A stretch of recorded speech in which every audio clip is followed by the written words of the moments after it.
So what I want to do here is we're going to have a kind of part A, part B discussion. And as the residential where I play, you play commercial multifamily a lot more than I.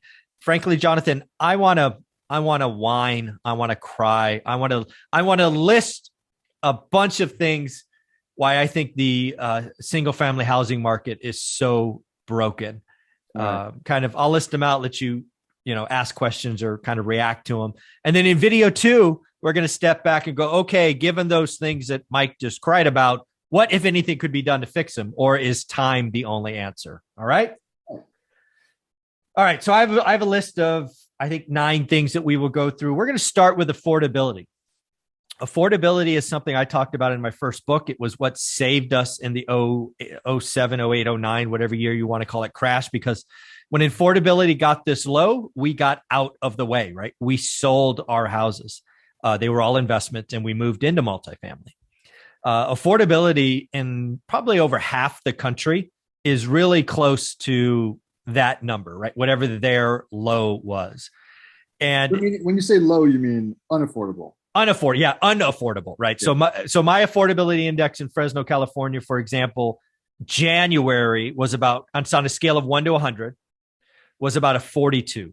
For comparison's sake, at the peak, which means the inverse of the last crash, it got to a 24. Right. That's my market. Meaning what exactly? Meaning only 24% of people can afford a house? Is that what 24% of the, basically it's average income, average house, only 24%. Right. All right. Right. So historical average in my markets have it north of 50%. My market is a cheap market in California. Today, my market is still not quite 24, but certainly heading the right direction. It's about 32 or 33. So it still has some room, but not a lot.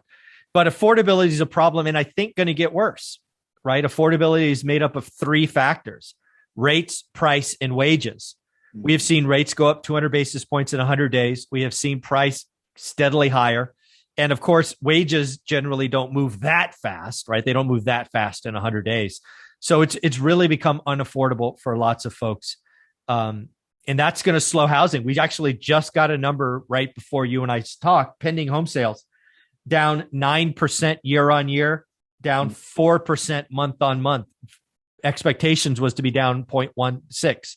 So demand destruction is happening because people can't afford it, right? I talked to Matt, the mortgage guy, on Wednesdays, and he's like, hey, people that got approved 45 days ago can't be approved today because rates are changing so much. So affordability is really going to punish the first-time home buyer market, right? It has less impact as you move up the economic scale, but it is very, very painful. It's hard to get on the property ladder if you don't get a yes answer from a mortgage broker. Yeah.